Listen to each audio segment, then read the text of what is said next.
La literatura en el barroco español, siglo XVII. Poetas críticos y héroes soñadores.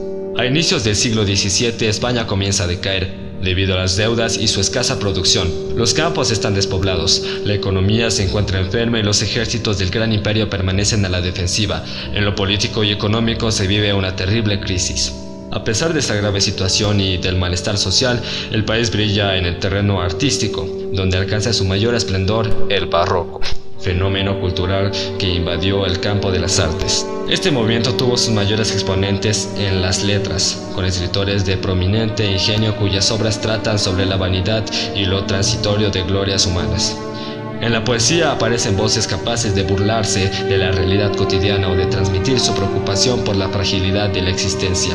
Mientras tanto, en el teatro se destacan los héroes que muestran la decadencia de la época y cuestionan la forma de actuar de los hombres. El barroco, florecimiento detrás de la tormenta. En el siglo XVII se afianza definitivamente la interpretación científica del universo, hecho que agudiza los enfrentamientos con los dogmas eclesiásticos. La escolástica como doctrina filosófica da paso a pensadores que sientan las bases de una nueva corriente, el idealismo.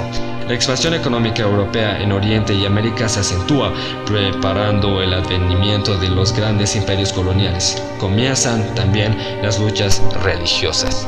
España abandona para siempre su hegemonía y Francia surge como la nueva potencia europea que inaugura el absolutismo monárquico, sistema político que debilita el poder de la nobleza. La burguesía, en cambio, va adquiriendo cada vez mayor fuerza económica. En el campo de las artes, el renacimiento del siglo anterior desemboca en el barroco, que corresponde a un concepto dinámico del mundo.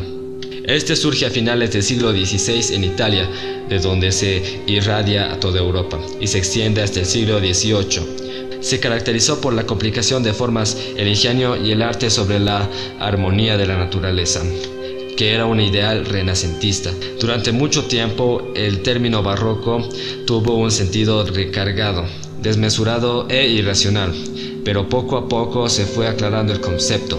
Las principales manifestaciones literarias, científicas, filosóficas y artísticas relevantes eran ya numerosas.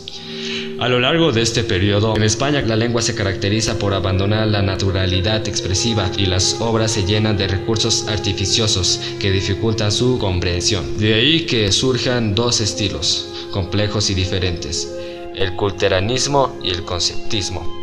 Como dijimos anteriormente, los escritores del barroco tienen presentes los modelos renacentistas, tanto en la forma como en el tema.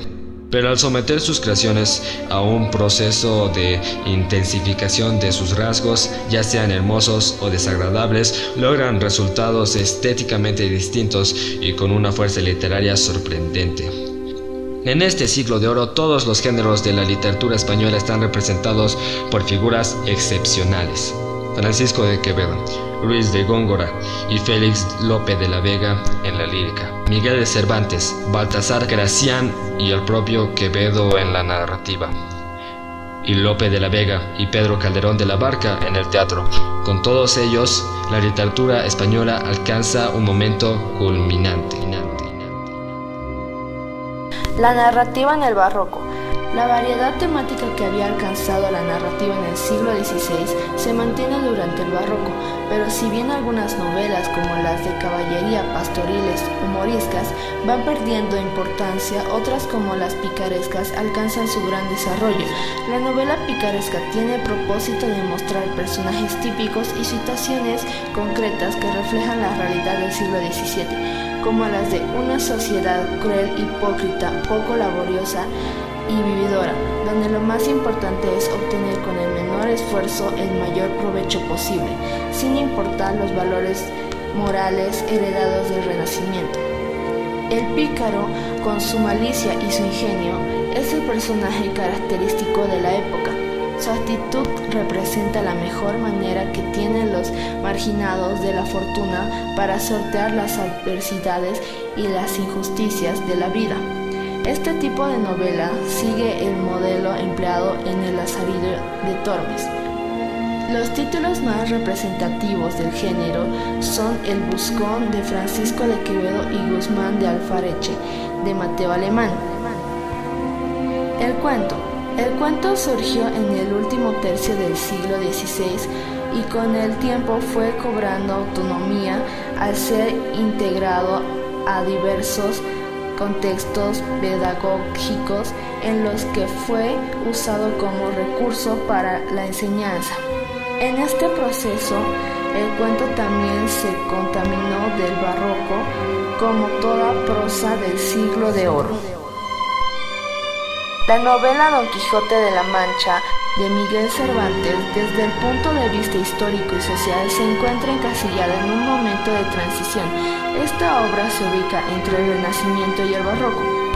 Su primera parte se ubica en 1605 y la segunda en 1615. En esta, el autor da claros toques barrocos a su obra cumbre, principalmente en el tratamiento del protagonista, un verdadero héroe que marca el camino de la ficción moderna. En Don Quijote, la prosa española alcanza la cumbre del Renacimiento y lo impulsa a nuevas metas del barroco europeo con sus ideas revolucionarias, su pesimismo derrotista y su desconfianza en la naturaleza humana. La poesía en el barroco. La poesía se caracteriza por maravillar al lector, sorprenderlo, causarle asombro y deleitarlo. Su principal recurso fue la distorsión de los postulados y las formas de la tradición poética anterior. Y para lograrlo se introdujeron en el lenguaje elementos novedosos que transmiten los nuevos valores o preocupaciones del hombre, del barroco, o se parodian de modelos anteriores.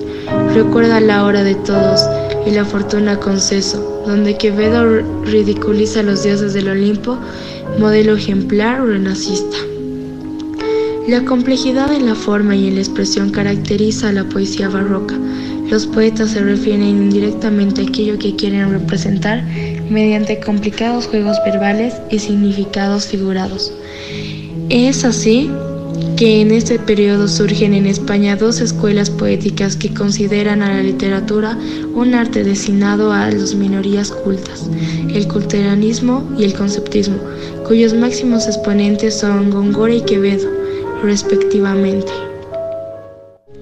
Culteranismo. Esta corriente literaria considera la forma como el elemento principal del poema y deja en un segundo plano el contenido con el propósito de crear un mundo de belleza a través de los sentidos, con los más variados estímulos de luz, color, sonido, y con un lenguaje ampuloso y culto. Para ello se utilizan el imperbato, la metáfora, la paranimos, latinismos y voces sonoras. Luis de Góngora y Orgote, 1561-1627, fue el iniciador y máximo representante de este movimiento que contará con algunos seguidores. Por ello, el culteranismo se denomina también gongornismo. Conceptismo. Este estilo literario, a diferencia del culteranismo, concentra su atención en el contenido y prefiere emplear recursos de ingenio como juegos de palabras, asociaciones de ideas y dobles sentidos. El poeta conceptista utiliza a menudo la ironía, la paradoja, la antítesis, la hipérbole, el equívoco e incluso la caricatura. De esta manera reemplaza la armonía renacentista por contenidos densos y complicados. El que inició este estilo literario fue Francisco de Quevedo, 1580-1645, al que siguieron muchos otros hombres de letras. Tanto el culteranismo como el conceptismo no son corrientes exclusivas de la lírica, pues la influencia de ambas fue determinante en otros géneros, sobre todo en el teatro.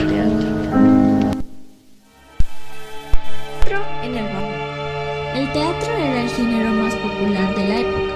Se podría disfrutar de espectáculos de buen nivel, tanto en los salones de la corte como en los lugares públicos. Las obras se escribían para ser representadas y se imprimían cuando ya se habían gastado sobre el escenario.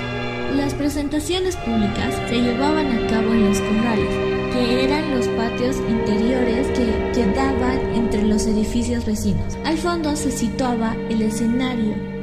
No había telón y la escenografía era muy básica y esquemática. Los espectadores podían estar parados o ubicarse en las galerías. Las funciones se hacían de día para aprovechar la luz natural.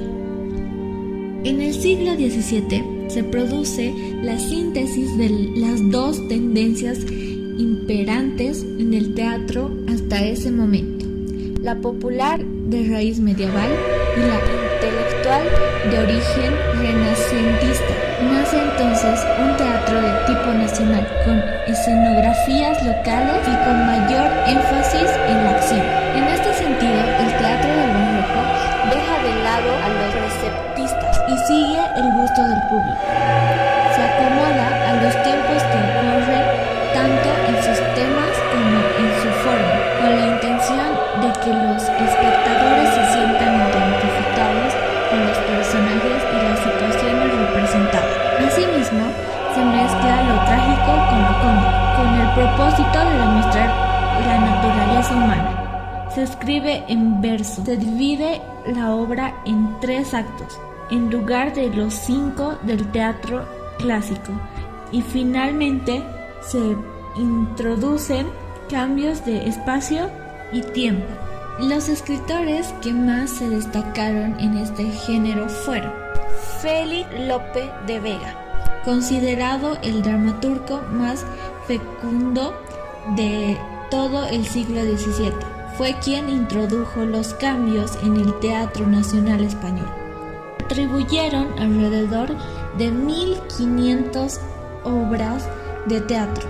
Las más conocidas son Fuente Ovejuna, El mejor alcalde, El rey, El caballero de Olmedo. Pedro Calderón de la Barca. Este escritor completó el camino de Lope de Vega había iniciado en el teatro. En sus obras acabó de definir los caracteres humanos de Lope, había esbozado y profundizado en el tratamiento de los argumentos, a los que despojó de situaciones secundarias y les añadió reflexión e intensidad. En este teatro se desfocan los temas filosóficos, como demuestra en su obra maestra La vida es un sueño. Tirso de Molina estuvo influenciado por la literatura de Lope de Vega. En sus obras profundizó en la psicología de sus protagonistas, fundamentalmente los femeninos. Sus 2 obras fundamentales son El burlador de Semilla y El condenado por desconfiado.